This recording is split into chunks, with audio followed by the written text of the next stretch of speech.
lectores.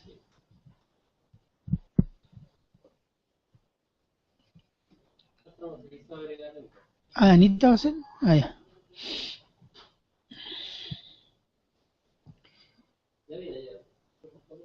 Vamos a estar en Efesios 5, 6, que ya lo leímos. Vamos a introducirnos recordando un poco lo que hemos hablado en los domingos anteriores, particularmente el domingo pasado. En general, ¿qué nos decían los versículos de la semana pasada? Que somos llamados a quitar de nosotros todo pecado que nos enemista con los hermanos y con Dios. Somos llamados a ser benignos, misericordiosos, perdonadores unos con otros. ¿Fácil o difícil? Fácil, ¿o no? En Cristo todo es posible, ¿no? Eso. Somos llamados a imitar a nuestro Padre, Dios. ¿Cómo es nuestro Padre Dios? ¿Cuál es el atributo que se repite 3 veces en la Biblia? Santo, santo, santo. Somos llamados a imitar a nuestro Padre. Y vivir como Cristo. ¿Cómo vivió Cristo? Anduvo en... Sí, pero el versículo de la semana pasada decía, como Cristo anduvo en amor. Y de los pecados ni siquiera hablar de ellos, porque el pecado, cualquiera que sea, es una traba que no nos permite que vayamos al cielo. Cualquier pecado. ¿Usted cree en el pecado blanco? ¿Pecado venial? ¿Pecado mortal? Eso dicen algunas religiones. El pecado es una traba para entrar al reino de los cielos. Eso es lo que nos dice la Biblia. Pero ¿cuál es el peor pecado? Es el peor pecado. Yo creo que ni se lo imagina. A ver, probemos a adivinar. ¿Cuál es el peor pecado? El pecado de los pecados. Ya, pero eso hoy día no se puede cometer, porque Cristo no está presente de persona.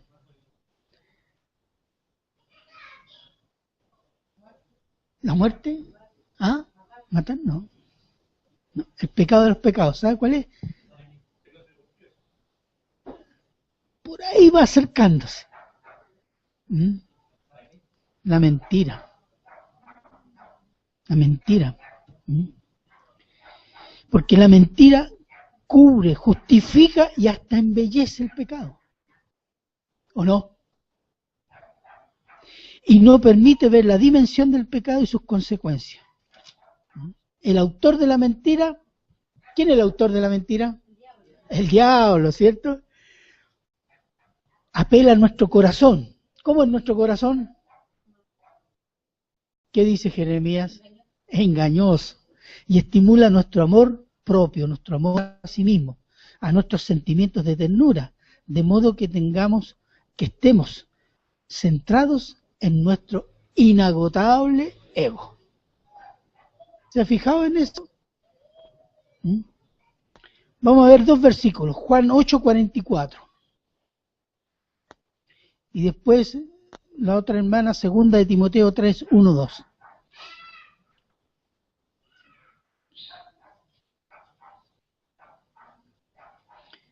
Juan 8:44, lea hermano. Vosotros sois de vuestro padre el diablo, y los deseos de vuestro padre queréis hacer. Él ha sido homicida desde el principio, y no ha permanecido en la verdad, porque no hay verdad en él. Cuando habla mentira, de suyo habla, porque es mentiroso y padre de mentira. El diablo es homicida, asesino, mentiroso.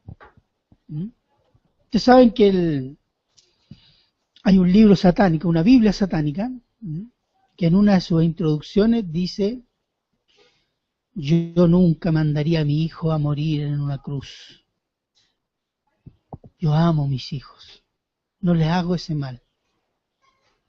¿Se fija? Y uno que no cree, o un medio despistado, tiene razón, ¿por qué voy a mandar a morir a mis hijos? ¿Qué padre, qué madre haría eso? Entonces está apelando que es un sentimiento humano. ¿Para qué? Para negar la obra de Dios en Cristo Jesús. ¿Se fija que es mentiroso? Y embellece la mentira. Y después dice, habla de mentira porque de suyo habla, porque es mentiroso y padre de mentiras. Si su naturaleza es mentirosa. Segunda de Timoteo 3, 1, 2. También debes saber esto, que en los postreros días vendrán tiempos peligrosos, porque habrá hombres amadores de sí mismos, avaros, vanagloriosos, soberbios, blasfemos, desobedientes a los padres, ingratos, impíos. ¿Cuál es el que encabeza la lista de los pecados? Amadores de sí mismos. Es decir, llenos de ínfula, de ego. Yo soy bueno. ¿Bueno para qué? Bueno para hacer maldades. Yo soy mejor que este. A mí nadie me puede decir nada. ¿Se fija? Son actitudes que nacen de ¿qué? De una persona que está llena de sí mismo, de amor a sí mismo, de ego por sí mismo. Bueno, eso es lo que nos lleva a la mentira, y la mentira es destructora. Efesios 5:6, les leo la primera parte. Nadie os engañe con palabras vanas. Hay una advertencia ahí.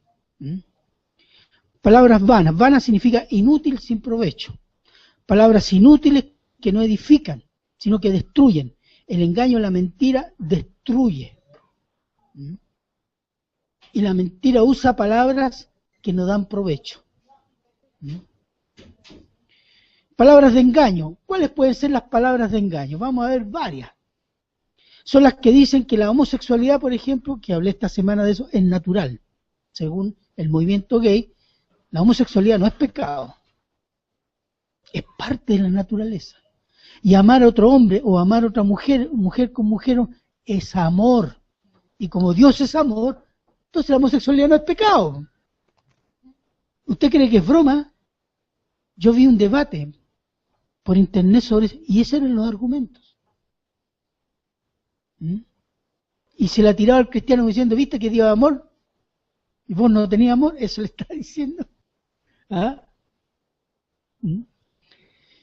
Y se engañan a sí mismos y engañan a los demás. ¿Por qué?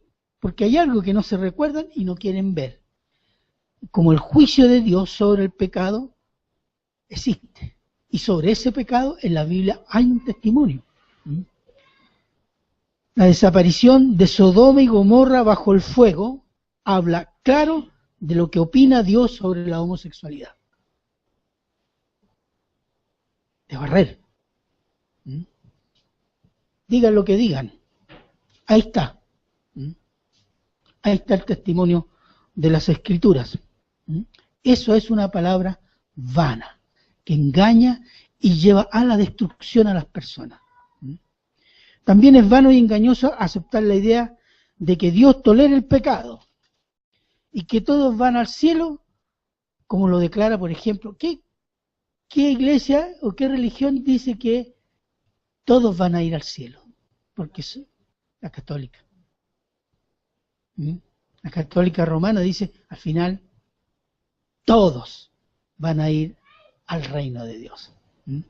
Es una doctrina errónea, antibíblica y peligrosa, que hace creer a mucha gente que van al cielo solo por hacer buenas cosas, y Dios es bueno y amor, por tanto nadie irá al infierno. Pero es precisamente esa doctrina en la que está llevando a millones de personas al infierno. Y te van a encontrar allá. Habría que hacer una predicación, diálogos en el infierno. ¿Y tú por qué estás aquí? Bueno, yo creí en la Virgen María. Yo fui budista. Y yo mormón. Y tú católico. Y yo era evangélico, iba a la iglesia, pero no le creía nada mucho. Se fija que el camino al infierno está pavimentado de buenas obras. No de fe, de buenas obras. Veamos Juan 3:3.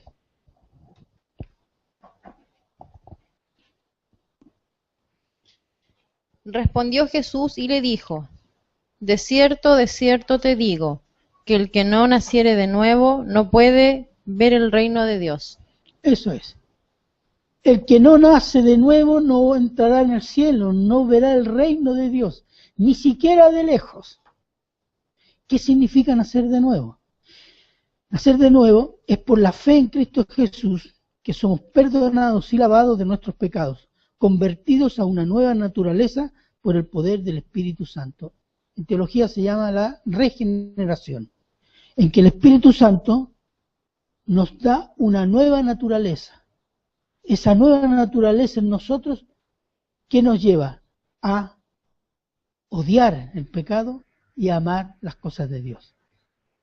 Crecer en aborrecer el pecado y crecer en amar las cosas de Dios.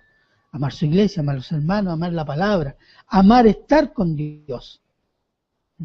Eso lo da una nueva naturaleza, que la adquirimos ¿por qué? Por la fe. Y el Espíritu Santo viene a morar y desarrolla ese trabajo en nosotros. Eso es nacer de nuevo. Y quien no ha nacido de nuevo, no importa que vaya a la iglesia, pero si no ha nacido de nuevo, no verá el reino de Dios. Juan 3:18.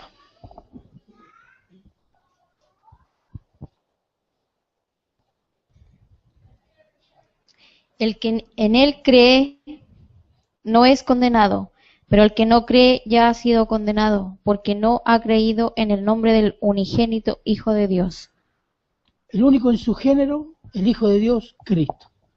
El que cree es salvo. El que no cree ya ha sido condenado. El que no ha confiado su vida a Cristo ha sido ya condenado. Ese es el tema. Aquí no hay salvación universal. La salvación es por fe. ¿Y quién decide eso? Lucas 12:4-5. ¿Quién se va al cielo y quién se va al infierno? Lucas 12:4-5. Mas os digo, amigos míos, no temáis a los que matan el cuerpo, y después nada más pueden hacer, pero os enseñaré a quién debéis temer. Temed a aquel que después de haber quitado la vida, tiene poder de echar en el infierno. Sí, os digo, a ese temed. ¿Quién es ese? ¿Quién es? Dios. El diablo no decide quién va al infierno. Lo decide Dios. Porque cuando Dios sabe quién tiene su espíritu, significa, este es hijo mío porque tiene que mi naturaleza, el Espíritu Santo. Y ese se va al cielo. Se fija, es Dios que ve y juzga esas cosas. Palabras vanas. Otras palabras vanas y engañosas son también creer que Dios tolera un pecado pequeño. O tolera ese pecado del cual no podemos salir y decimos, el Señor sabe que soy débil. ¿Ah? Él me comprende. Como si eso fuera suficiente para que Dios haga la vista gorda, generosamente, sobre mi pecado, o debilidad, como lo llamo yo. Isaías 59, 1, 2. He aquí no se ha acortado la mano de Jehová para salvar, ni se han agravado su oído para oír, pero vuestras iniquidades han hecho división entre vosotros y vuestro Dios, y vuestros pecados han hecho ocultar de vosotros su rostro para no oír.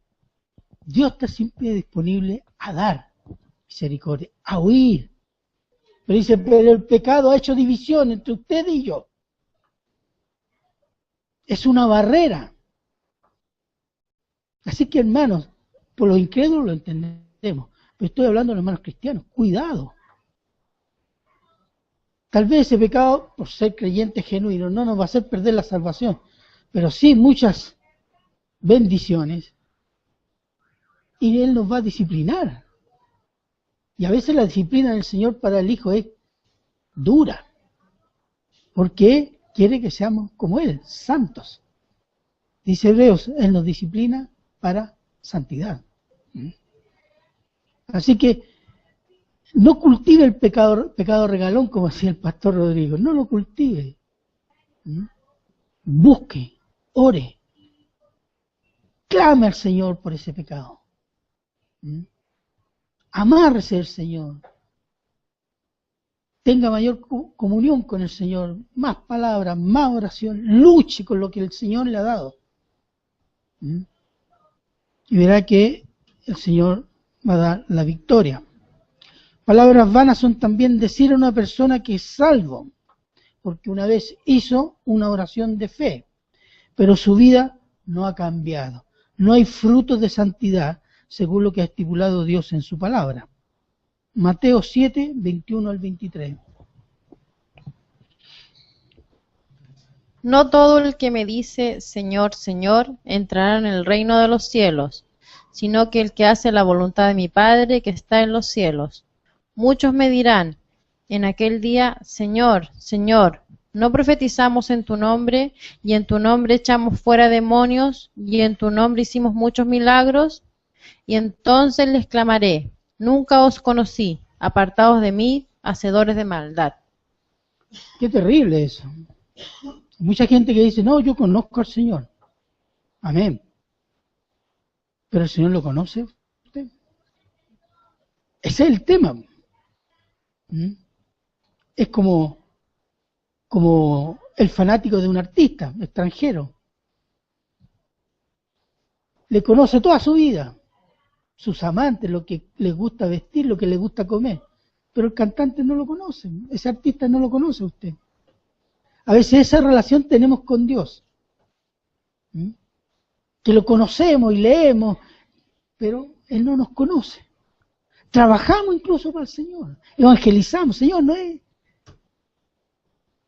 Y enseñamos incluso la Biblia en la iglesia. Pero ¿cuál es el problema? El Señor no lo conoce. ¿Y por qué? Porque el conocimiento de Dios sobre los suyos es por obediencia a su palabra toda. Y no algunos mandatos de la palabra o lo que puedo y lo que quiero obedecer. Eso es un acto de rebelión. Media obediencia y media desobediencia es desobediencia completa a los ojos de Dios. Pero la capacidad de obedecer crece cuando aceptamos la guía del Espíritu Santo, que nos lleva a una comunión de amor con el Señor por medio de su palabra. Y ese compañerismo con nuestro Señor es lo que nos transforma. No lo que hacemos para el Señor. Lo que nos transforma es la comunión permanente que yo tengo todos los días con el Señor por medio de su palabra. Entonces mi trabajo no va a ser para mostrar, Señor, ¿viste lo que hice? No, Señor, es para tu gloria. Y eso tenemos que tenerlo muy en cuenta. No vaya a ser que cuando llegue arriba le diga, no te conozco. ¿Por qué? Porque no, esas cosas yo no las obedezco, porque bueno, son complicadas. El Señor sabe, el Señor entiende. Sí, pero yo hacía esto, y una lista de cosas. Bien. Pero esas obras, como dice en Corintios, pueden ser heno, madera, hojarasca, se quema. Entonces, la transformación a través de la comunión con el Señor por medio de su palabra es lo que el Señor hace que nos conozca. Y nos transforma. Juan 14, 21.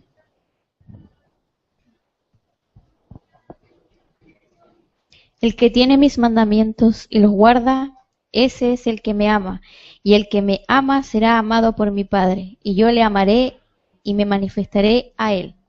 El guardar la palabra, ¿sabe lo que significa? Es hacerla propia para vivirla. Cuando ya esa no es solo palabra de Dios, es mi vida esa palabra. Eso significa guardar la palabra. Y hacerla propia y vivirla, y esa es una señal de cuánto amamos al Señor. Pero por eso a veces gente que sabe mucha Biblia cae y tiene caídas muy feas. Estoy hablando de pastores que tenían tremendos ministerios. ¿Sabe cuál es el problema? Su comunión con el Señor. No es cuánto sabe de Biblia, sino cuánto de la Biblia está viviendo. Ese es el tema. Después dice, y es una señal evidente de nuestro amor al Señor, y Él nos amará, el Padre y el Señor, y se manifestará en nosotros. Es decir, que vivirá en nosotros Cristo. Y se notará, porque viviremos según el carácter de Cristo. Esa es la diferencia. Cuando Él se manifiesta, no estamos hablando de una manifestación mística. Está hablando de que nosotros, nuestro vivir, está expresando el carácter de Cristo. Bondad, perdonador, misericordia, devoto al Señor, amante de la palabra. ¿Cierto? Entonces eso es guardar la palabra y la manifestación de Cristo en nosotros. Hay una razón, y la mentira, y esta es la importancia de la mentira y el cuidado que tenemos que tener con ella, porque a veces nosotros nos mentimos a nosotros mismos.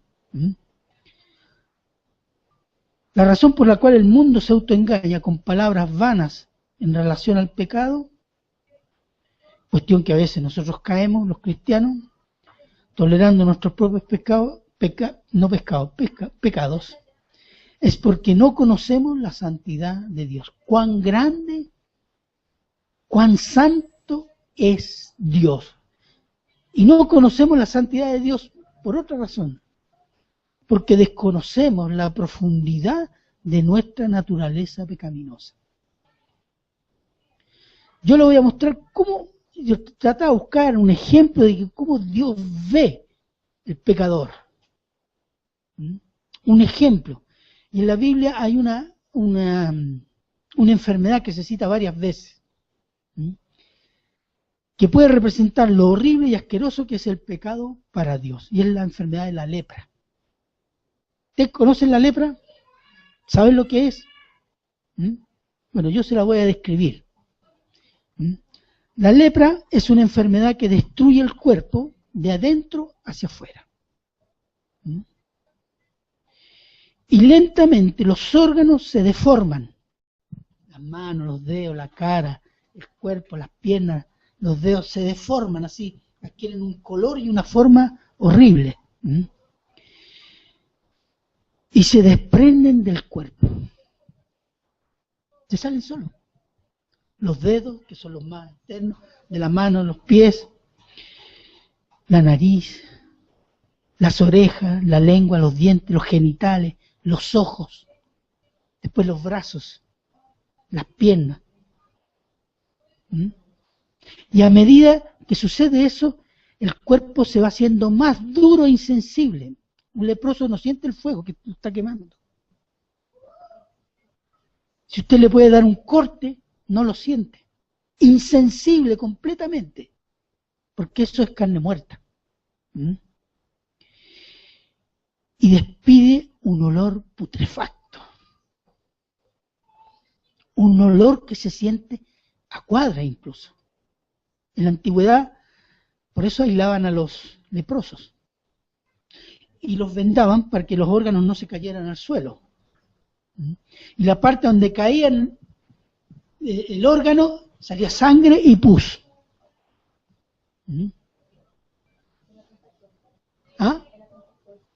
Y muy contagioso.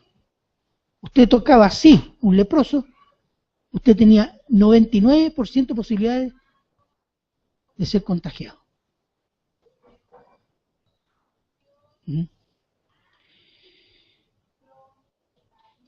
Esa es la lepra. Y una persona sana puede contaminarse solo tocándola. La lepra es una enfermedad MS, que significa muerte segura. La lepra es tal cual como es el pecado. Es exactamente igual. Así lo ve Dios. No tiene arreglo. Es putrefacto, maloliente, horrible, destructor, insensible. Ese es el pecado desde el punto de vista de Dios. Y mentir sobre el pecado a nosotros mismos o a otros es como poner un hermoso vestido blanco a un leproso y decirle, ahora está sano porque no se ve tu enfermedad. Pero al poco rato ese vestido comenzará a teñirse de sangre, de pus y a tener todas las inmundicias que tiene el cuerpo. Esa es la mentira sobre el pecado.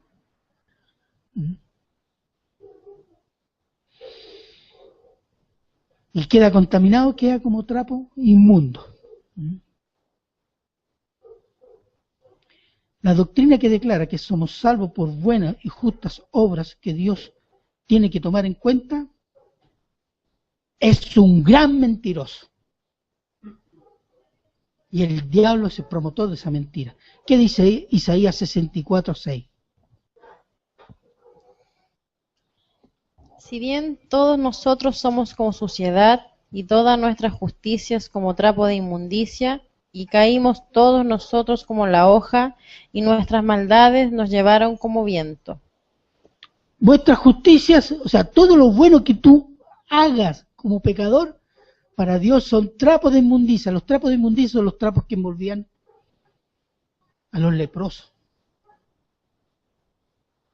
Eso es para Dios, el pecado y nuestras obras de justicia cuando creemos que vamos a ser salvos por buenas obras. ¿Se fija la dimensión de la mentira?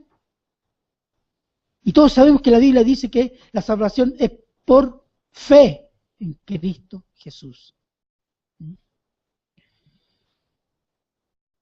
El leproso no tiene ninguna posibilidad de sanar por sí mismo porque todo en él está infectado.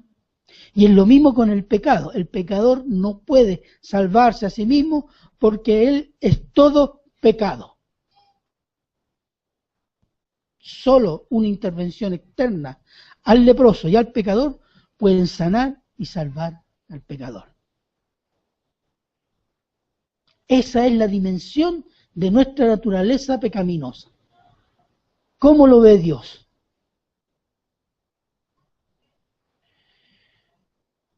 Dios, a diferencia del ser humano, es santo, santo, santo, y no tolera el pecado. Mire lo que dice en Salmo 5, 4, 6. Porque tú no eres un Dios que se complace en la maldad. El malo no habitará junto a ti. Los insensatos no estarán delante de tus ojos. Aborreces a todos los que hacen iniquidad. Destruirás a los que hablan mentira. Al hombre sanguinario y engañador abominará Jehová. Hay dos palabras ahí, al hombre mentiroso y al engañador. Lo destruirá. Porque ese es lo horrible, lo feo del pecado. Mas no solo. El pecador niega la naturaleza de Dios. ¿Cuál es la naturaleza de Dios? Lo dijimos ya. La santidad de Dios, que Dios es santo. Cuando yo peco, estoy negando la naturaleza de santidad de mi Creador. Y por otro lado, es rebelión al Creador de parte de la criatura, que le dice, yo soy yo y tú no existes, y vivo según mi propio corazón. Esa actitud vive el mundo. Y esa es una abierta rebelión a Dios, a su Creador, al amor de Dios, a los atributos de Dios. Es negarlo, es escupirle en la cara a Dios. Ese es el efecto del pecado en Dios. Aún así, Efesios 5, 2, 5, 10, por favor. Aún estando nosotros muertos en pecado, nos dio vida juntamente con Cristo. Por gracia sois salvos. y juntamente con él nos resucitó y asimismo nos hizo sentar en los lugares celestiales con Cristo Jesús, para mostrar en los siglos venideros las abundantes riquezas de su gracia en su bondad para con nosotros en Cristo Jesús. Porque por gracia sois salvos, por medio de la fe, y esto no de vosotros, pues es don de Dios, no por obras, para que nadie se gloríe. Porque somos hechura suya, creados en Cristo Jesús para buenas obras, las cuales Dios preparó de antemano para que anduviésemos en ellas. Cristo es la mano bondadosa, generosa, amorosa de Dios a la humanidad. Esta humanidad putrefacta, esta humanidad rebelde, blasfema, hedionda, fétida de pecado. Cristo es la mano misericordiosa de Dios. Y si entendemos nuestra naturaleza y la santidad de Dios y la misericordia de Dios, nuestro corazón debería vivir en permanente reverencia y gratitud al Señor. Porque nosotros antes de llegar a Cristo éramos exactamente igual que esos leprosos que hemos descrito antes. No teníamos ninguna solución. Más encima nos gozábamos de las porquerías. Pero estábamos caminando a la condenación eterna. El Señor Jesús es Dios encarnado, el Emmanuel, que significa Dios con nosotros. Se hizo hombre, nació como hombre, vivió como hombre y murió como hombre, pero no tuvo la naturaleza pecaminosa de los hombres, sino que era santo como Dios es santo. Él murió en la cruz por nuestros pecados y resucitó y ascendió a la diestra de Dios Padre y espera el tiempo de su venida como supremo Señor, Rey de Reyes y justo juez. Filipenses 2, de 9 al 11. Por lo cual Dios también le exaltó hasta lo sumo y le dio un nombre que es sobre todo nombre, para que en el nombre de Jesús se doble toda rodilla de los que están en los cielos y en la tierra y debajo de la tierra, y toda lengua confiese que Jesucristo es el Señor, para gloria de Dios Padre. Cuando Él aparezca y dice, ángeles, hombres y demonios, crean o no crean, va a ser tal la gloria de Cristo que se van a arrodillar y van a decir, Él es, para la gloria de Dios Padre. Va a ser, nosotros yo creo que no lo imaginamos, y demos gracias a Dios que nosotros venimos con Él. Porque esa es la promesa que tiene Cristo para su iglesia. Y Él enjuiciará al mundo que no se ha arrepentido de su pecado. El Señor Jesús es el amor santo de Dios para su creación. Eso es, hermanos. No acepte menos que Cristo. No. Y no acepte más que Cristo. Porque en ambos casos es blasfemia. Solo Cristo salva. Él tiene todo el poder, toda la fuerza, toda la santidad. Todo está en sus manos para salvar, por la obra que hizo en la cruz donde dio gloria al Padre. Ni menos ni más que Cristo. Porque menos que Cristo y más que Cristo es mentira. Y la mentira mata. Oremos. Padre eterno, Padre misericordioso, Señor, damos gracias por tu Hijo amado, Señor Jesucristo, que Él vino en verdad, en amor, en misericordia, a sufrir la maldición nuestra, cargando nuestros pecados. Señor, qué obra tan grande, tan admirable, qué salvación tan grande nos has regalado, Señor, solo porque tú así lo has decidido misericordiosamente para salvar a tu creación, Señor. Gracias, Señor, por hacernos partícipes de esto, de entender esto, Señor. Danos la fuerza de comunicar predicar, evangelizar, comunicar el nombre de Cristo, la obra de Cristo, el mensaje de Cristo, para que muchos puedan también ser salvos. Danos, Señor, ese don a cada uno de los que estamos aquí presentes, a cada uno de los de la iglesia, de Quilicura, de Recoleta, de Maipú, Señor, para que tu obra pueda seguir adelante, según tu buena voluntad. Te damos gracias, Señor, por todo esto, en el nombre de Cristo Jesús. Amén. Que el Señor bendiga.